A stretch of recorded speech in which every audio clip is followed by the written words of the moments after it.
The first bourgeoisie. Into this depressed land. Okay, this literally is the representation of America right now.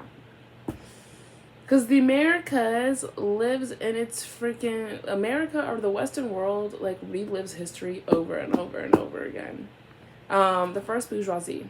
Into this depressed land where few were free of the authority of an intellectual, backward, and commercially unimaginative ruling class, where famine and epidemics were the natural order of things, and where the sciences of the ancient world had long been displaced as the basis of intellectual development by theological fables and demonology, appeared the figure to which European social theorists, liberal and Marxists, attribute the generation of Western civilization, the bourgeoisie. The merchant was as alien to feudal society as the barbarian invaders had been to the empire. Unlike the Mediterranean tradesmen, the origins of the Western European bourgeoisie are obscured. No doubt, this is largely due to the fact that historical documentation is inevitably sparse, where civilization, in the formal sense of urban culture, had largely... Sorry. Dang, I hate when things get me. Okay. Where civilization, in the formal sense of urban culture, had largely disappeared, and where life is recorded by an elite of land and church, largely preoccupied with its own experience while hostile to commerce. Nevertheless, it is clear that the Western European merchant class, a class of Deracines? Deracines. Deracines. Crystallized within a social order for which it was an intrinsic phenomenon. I'm going to put a little... West lives in its history. Living in history.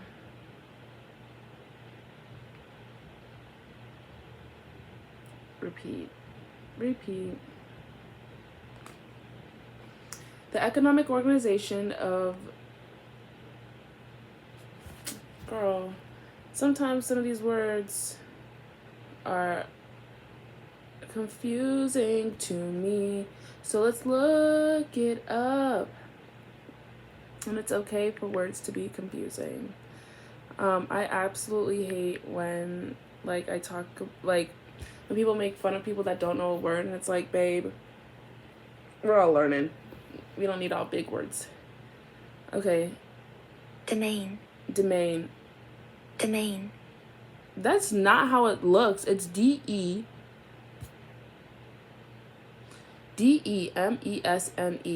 Domain?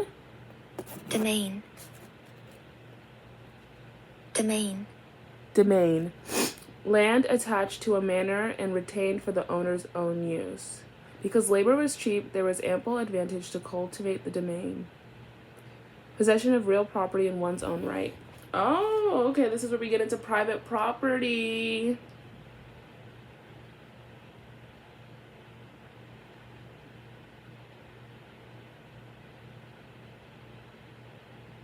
Okay, domain. I'm gonna write it down here, because I'm thinking about just putting the page up so you can read along with me. It's like, what do you call it?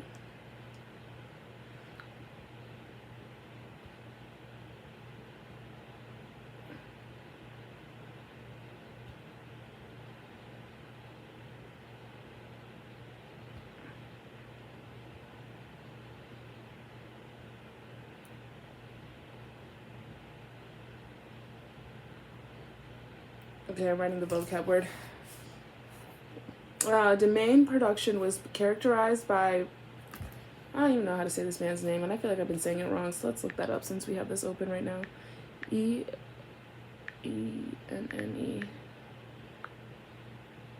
Okay. How do you say his name?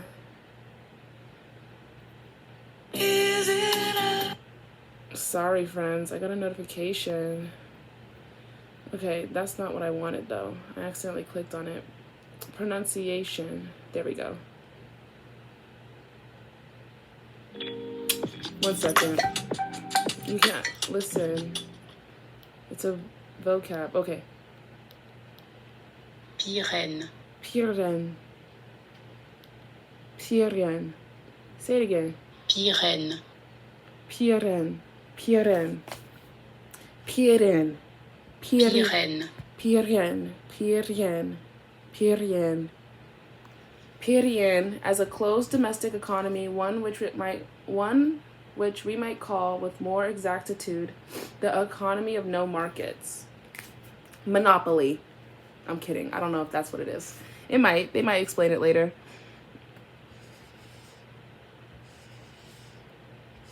In fact, there were markets, local ones, but their function and existence had no part in the development of the markets of long-distance trades that were the basis of the merchant class's development. The mercati, whose existence predates the bourgeoisie, dealt not with trade but foodstuffs at the retail level. The one factor internal to the feudal order did contribute to the rise of the bourgeoisie was the 11th century population growth. This increase had ultimately placed significant strains on feudal production. It had, as a result, the detaching from the land an increasing important number of individuals and committing them to that roving and hazardous existence which, in every agricultural civilization, is the lot of those who no longer find themselves with their roots in the soil. Listen to that part. Listen to that part. Listen to that part. That part right there is the lot. So this is, okay, this is talking about feudalism, right? And feudalism was before capitalism, and capitalism is an evolution of feudalism. And you know how when we think about now, like, people are being detached from their roots to have to go work because of displacement, because of this displacement, right? It's people, it's like the same shit. Oh, stop. Sorry, I have to cut a little part out because I cannot curse. It is the same thing over and over and over again, and they just keep trying to evolve. It's like when people say late stage capitalism, it's not necessarily like late stage, because it's just going to evolve to make a greater population, into slavery, into this, into that, to make who richer? Right? It's not late stage if it keeps on evolving over time to encompass a greater population, for mass incarceration, for prison labor, for this, for that, for whatever. Well, it could be late stage. It's late stage for us. Maybe. I don't know. Could be wrong. Please correct me. It multiplied the crowds of vagabonds, energetic characters tempered by the experience of a life full of the unexpected, must have abounded among them. Many knew foreign languages and were conversant with the customs and needs of diverse lands. Let a lucky chance present themselves, they were remarkably well equipped to profit thereby. Famines were multiplied throughout Europe, sometimes in one province and sometimes in another, by the inadequate system of communications, and increased still more the opportunities for those who knew how to make use of them of getting rich. Bro, like literally right now. Literally right now. Like, we're literally in a feudal society.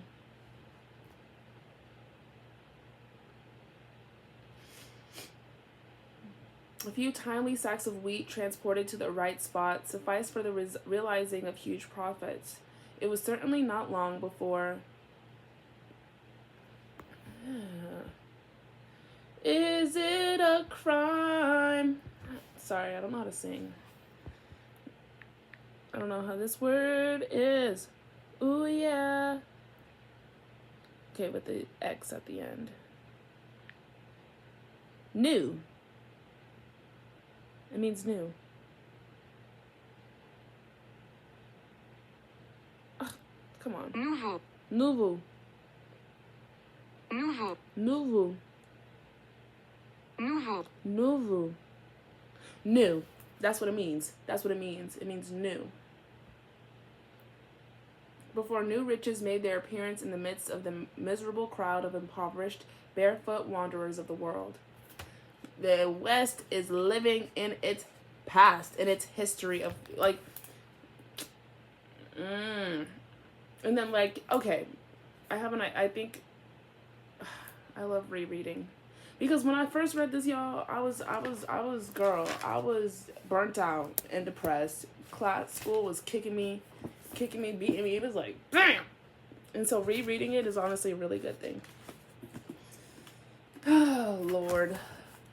Living in past, living in history, living in history. In the beginning, before they could properly be described as bourgeoisie, these merchants traveled from region to region, their survival a matter of their mobility and their ability to capitalize on frequent ruptures and breakdowns of the reproduction of populations sunk into manorial soil. Their mobility may have also been occasioned by the fact that many of them were not freeborn and thus sought respite from their social condition by flight from their lords. The people that they sent off from England to settle in Jamestown, they was kicked out. Okay. Girl, I don't mind if you don't mind. Okay, let me just highlight this part. And connections. By virtue of the wandering existence they led, they were everywhere regarded as foreigners. For security, they often traveled in small bands, a habit that would continue into their more sedentary period. It was not long before they began to establish courtiers. This is where we get into capitalism. Girl, this is where we get into capitalism. Storehouses or transfer points for merchandise outside the burges. Burges. B-U-R-G-S. Girl, I don't mind if you don't mind. Why are we like this? Oh my god, the sun is hitting. Oops. I hope I didn't. Okay.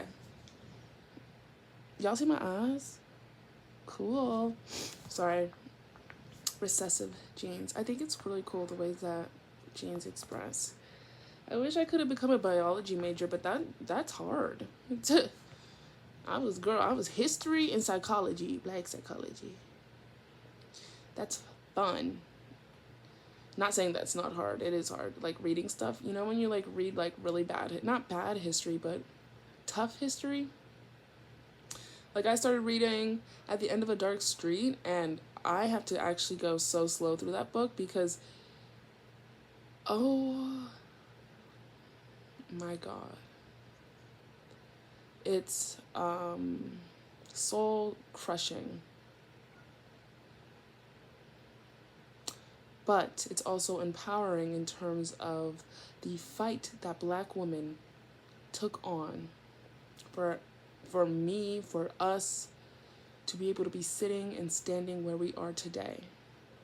It reminds me of their persistence, their resilience, their strength. But that book is hard. I'm not gonna lie to you. Bishoprics and towns that straddled the main routes of war, communications, and later international trade. This is the beginning of capitalism. It was these portii, or merchant colonies, that founded in the main and medieval cities of Europe's hinterland. It was at this point that the merchants of Europe became bourgeoisie, burgeons. Burgeon is...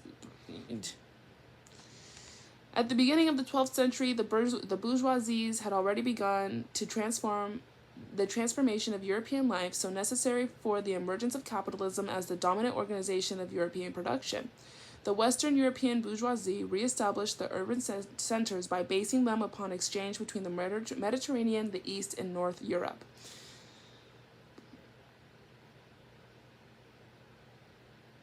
Oh, I just had an idea to make a video for TikTok to get people interested in reading the book. And let me write it down. But I need to come back to that. West, living in history, page 13 and 14. Girl, I don't mind. Dude, we're doing this together. You're seeing me alongside. I don't know also how to edit, and this is my first YouTube video, so we'll do better when as time goes on, and when I get more feedback. I like constructive criticism. The Western European bourgeoisie reestablished the urban centers by basing them upon exchange between the Mediterranean East and the North Europe. In the 12th century, there appears Anglo-Saxon.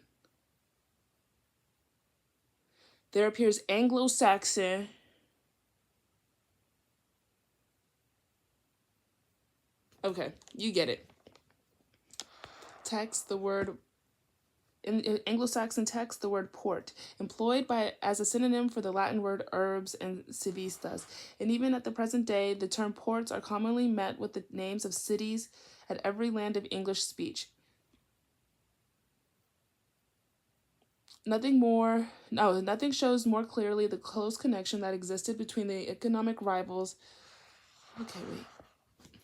Revival of the Middle Ages and the beginning of city life. Hey, that's my sister. Okay. Oh, I'm sorry. They were so.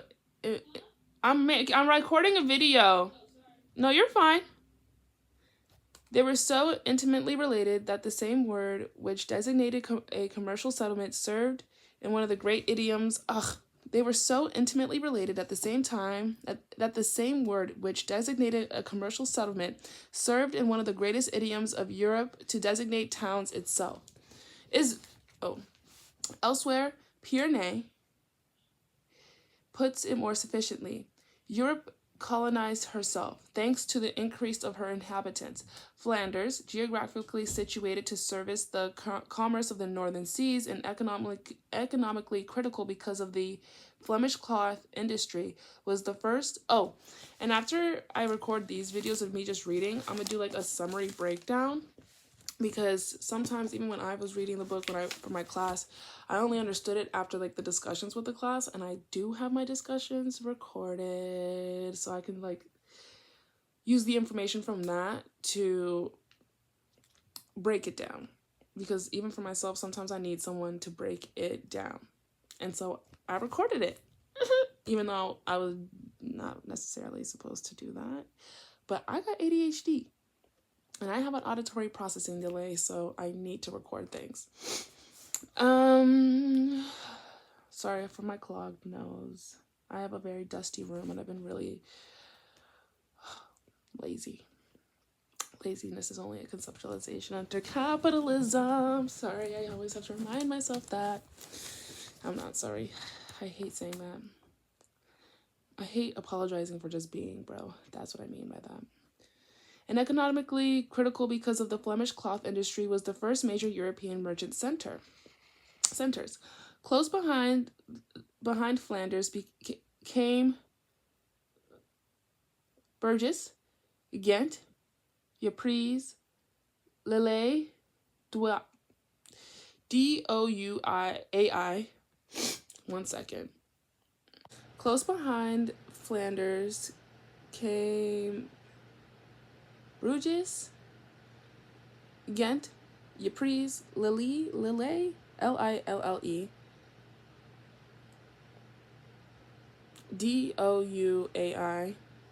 know how to pronounce that. Arras, Tournai,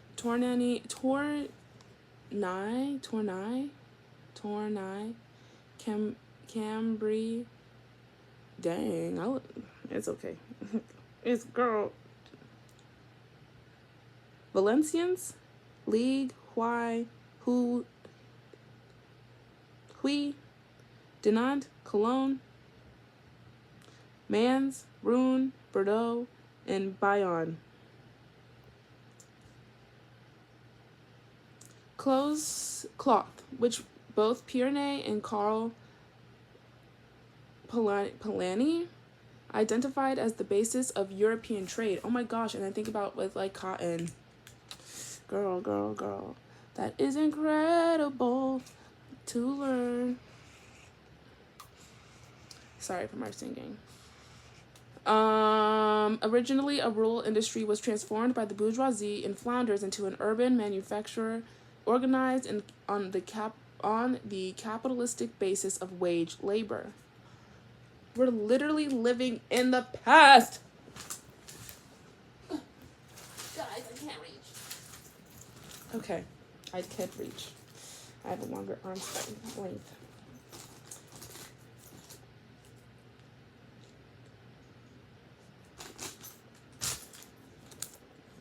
I already wrote. Okay. The funny thing is, it looks like I'm reading it for the first time.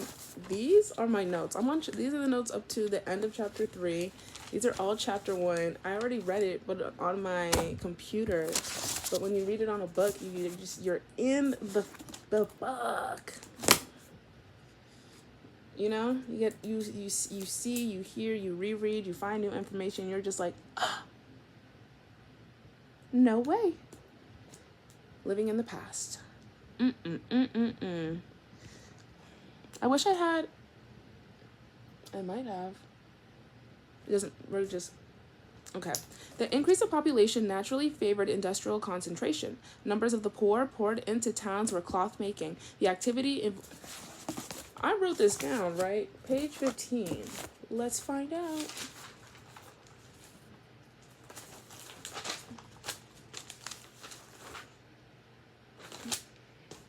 Yeah.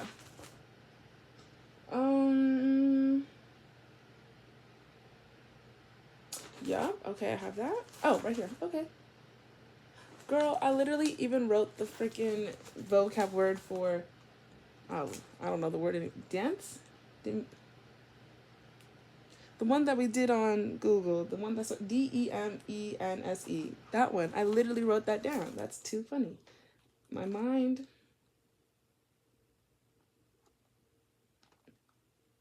Yep, I did. That's crazy. No, but that's literally how I need to be able to write it down, or else I will not remember, or I can't go back and reference. Dang. Anyways, the rural industry, the activity of which trade grew proportionately with the development of commerce guaranteed them their daily bread. The old rural industry very quickly disappeared. It could not compete with that of the town, abundantly supplied with raw materials of commerce, operating at lower prices and enjoying more advanced methods. Whatever might be the nature of industry on the other respects, everywhere is obeyed that law of Whatever might be the nature of industry in other respects, everywhere it obeyed the law of concentration, which was operative at such an early date in Flanders. Everywhere the city group, thanks to commerce, drew rural industry to them. Dang, what's up with my reading, bro? It is also true that the bourgeoisie, in doing so, came to free some portions of the serfs, only to re-enslave them through wage labor.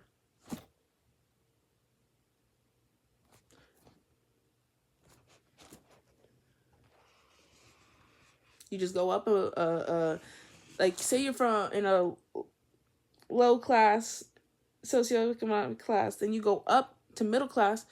Now you're doing more shit for what? That's kind of how I see it. For which urban industry became a successful attack on feudal and seigneurial servitude.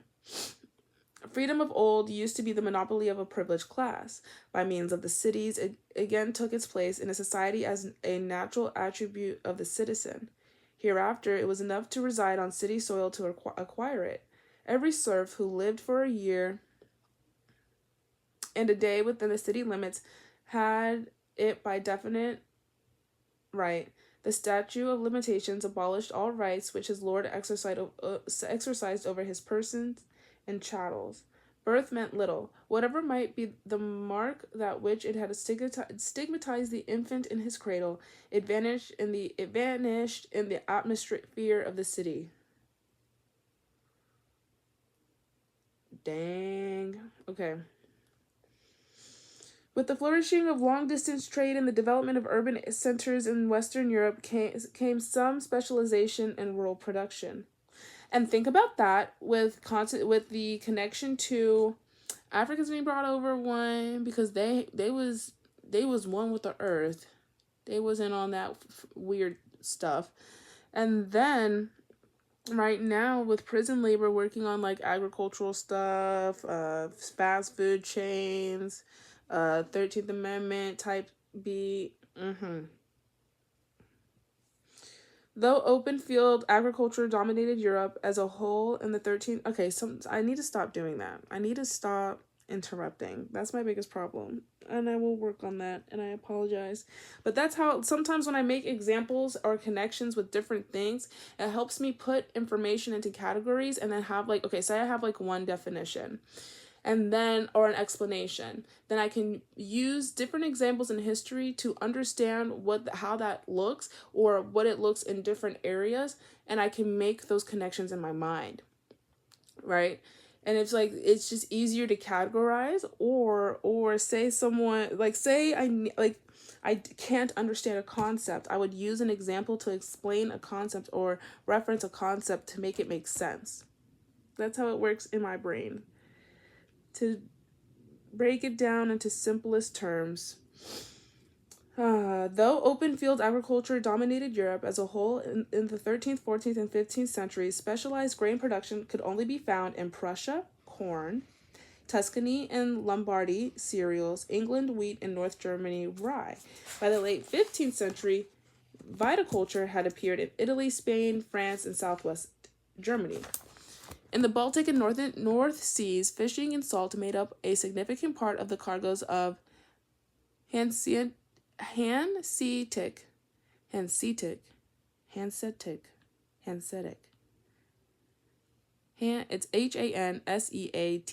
shippers. And in England and Spain, meat production for export had begun to emerge. In Northern Europe, these exports joined wool and woolen clothing. I'm a little worried for that word because they call black people hair wool. In Northern Europe, these exports joined wool and woolen cloth as a major basis of international trade.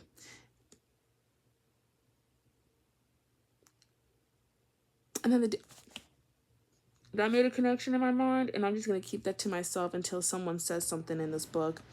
In Southern Europe, more precisely the Mediterranean, the long-distance trade in cloth, wool, silk, and later cotton. Sorry, I'm all up in our business. I'm laying down now. Grains and wines came to complement a significant trade in luxury goods. The precious stuffs from the East found their way into every rich household. And so, is there a word for like skipping? Never mind. I just have ADHD. Sometimes I go too fast when I'm reading. That's why it's the colors. That's why I have colors and pens and all this different colors, whatever, because it helps me either slow down and comprehend. Like I had to take this.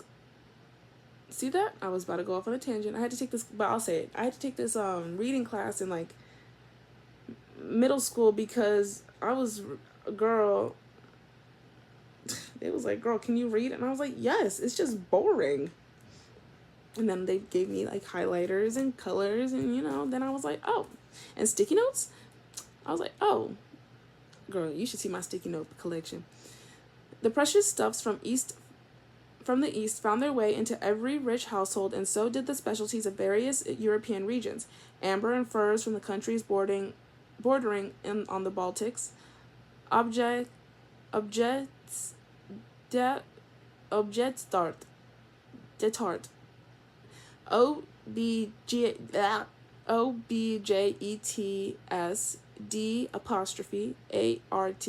such as paintings from Flanders, embroidery from England, enamels. What is that? I'm gonna get distracted. From Limoges, manuscript books for church. I'm sorry that this is not like a professional reading. Girl, we is comfortable. That's how I do all my work. This is how I do my homework. In bed, comfortable. Typically, I have music on in the background so I can be like more. But I don't know if I could add music. And I don't know if other people like music in their background because like, what if it's distracting? Sorry for hearing me swallow my juice. ASMR. I actually hate those videos. I don't like hearing that. Okay.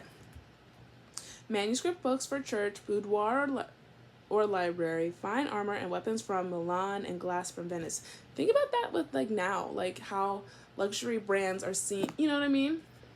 We are living in our history, bro. Oh my God. Connection to now.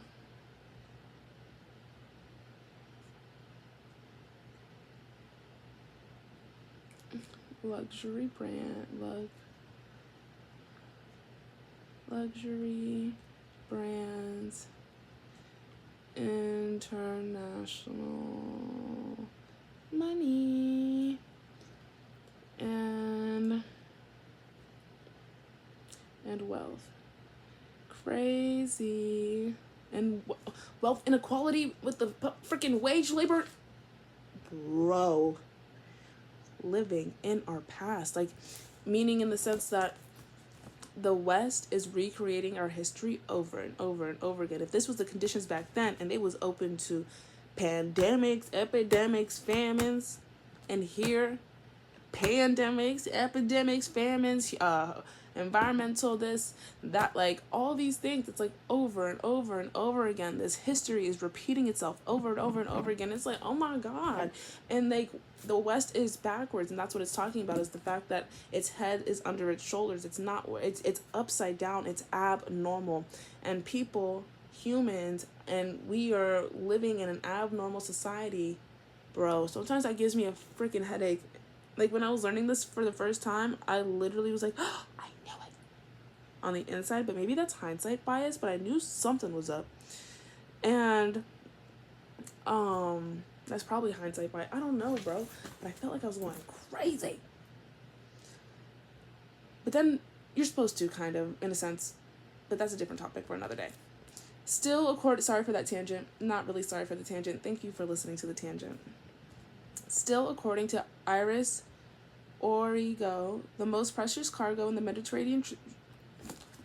Gosh. Darn it. The most precious cargo of the Mediterranean tradesmen was slaves. And the 13th Amendment said, no slavery unless you're the property of the state, mass incarceration, school-to-prison complex. Let's look about it. Like, come on.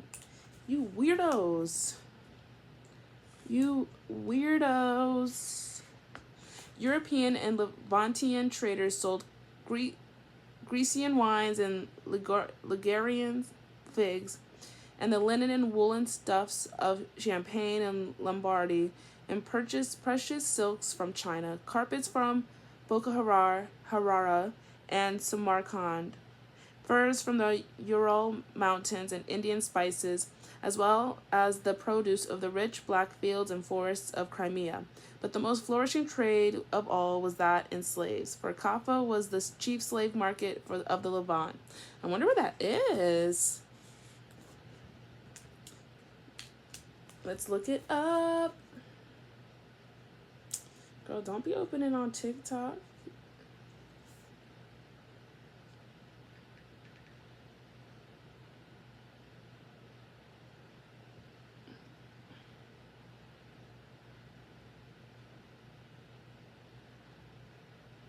I can't find it.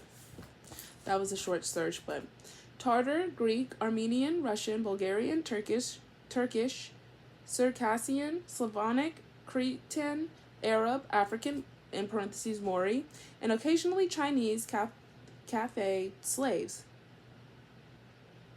And think about the ways in which they teach it to us as like, oh, it's just black people first. Like, haha.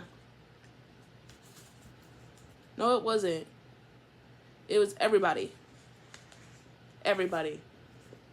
This one is running out. 2/3 of whom were female. Huh?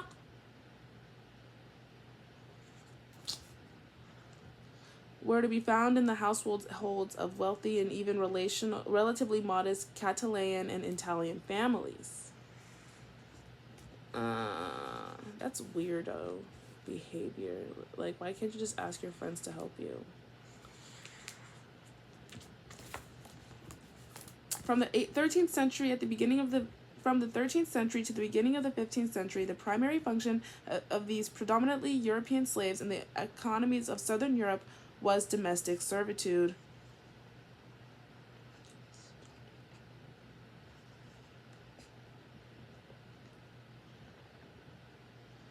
Nevertheless, in Spain, Catalan, and Castile, and in the Italian colonies on Cyprus, Crete, and the Asian Minor, Phocasia, and Palestine. What'd they say? Palestine? Palestine. Okay, Palestine. Don't play with her. It's in the book. She gets a highlight and an underline.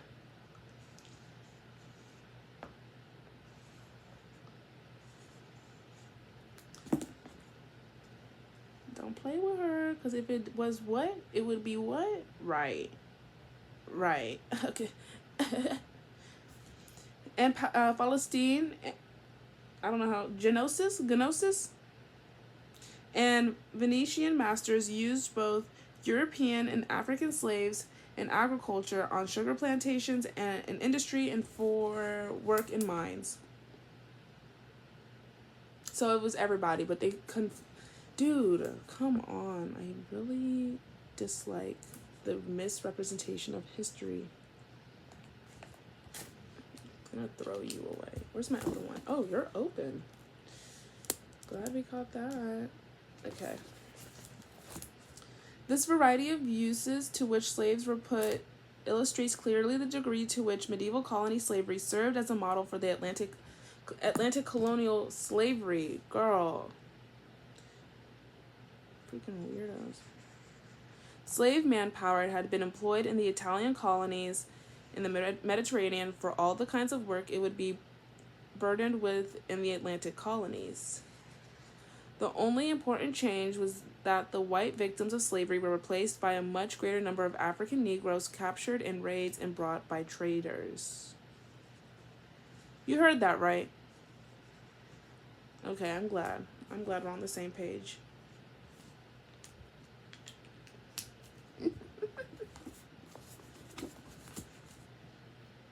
To break the fourth wall, I know that I'm talking to myself. I'm not that crazy, okay? I promise. It's for comedic relief, I hope. I hope you giggle with me. It is in an unexpected way, the trade in slaves would prove to be a salvation for the Mediterranean bourgeoisie. In the 13th and early 14th centuries, however, it appeared that the merchants of the European hinterland would inevitably overshadow those of Italy's city-states. They, unlike the Italians, were undeterred, as Giuliano Procassi points out, by the peninsula's small but densely packed populations. The increasingly unfavorable ratios of townswomen to countrymen, Florence could only survive on the produce of its countryside for 5 months of the year. Venice and Genoa had to be almost entirely supplied by sea, and the rapid deforestation of the countryside that aggravated the destruction of the autumn and spring floods. Bro! Literally right now! Come on, bruh. Why are you trying to mess with the freaking... It's the trees and the Lorax. What the Lorax say? What did the Lorax say? Okay. Sorry, I might get a note for that, so I can remember. But think about that in the ways that the disruption of nature has led, I mean, obviously we all know this, has led to, climate change and global warming. Sorry, I'm putting a little spray in my room. Make it smell good. And they just keep doing it. It's destruction and all this stuff. And it's like, can y'all just chill out? Like, I know you can have so much better to do with your life than accumulate greed and wealth and all the other nasty stuff y'all do. However, it was the fate of the nastier bourgeoisie not to thrive. Indeed, for one historical moment, even the further development of capitalism might be said to have been in question. The events of the 14th and 15th centuries intervened in the process through which feudalism was ultimately displaced by the several forms of capitalism. The consequence of those events were to determine the species of modern world. the identities of the bourgeoisie that transformed capitalism into world system, the sequence of the sequences of this development and the relative vitalities of the several European economies, and the sources of labor from which each economy would draw.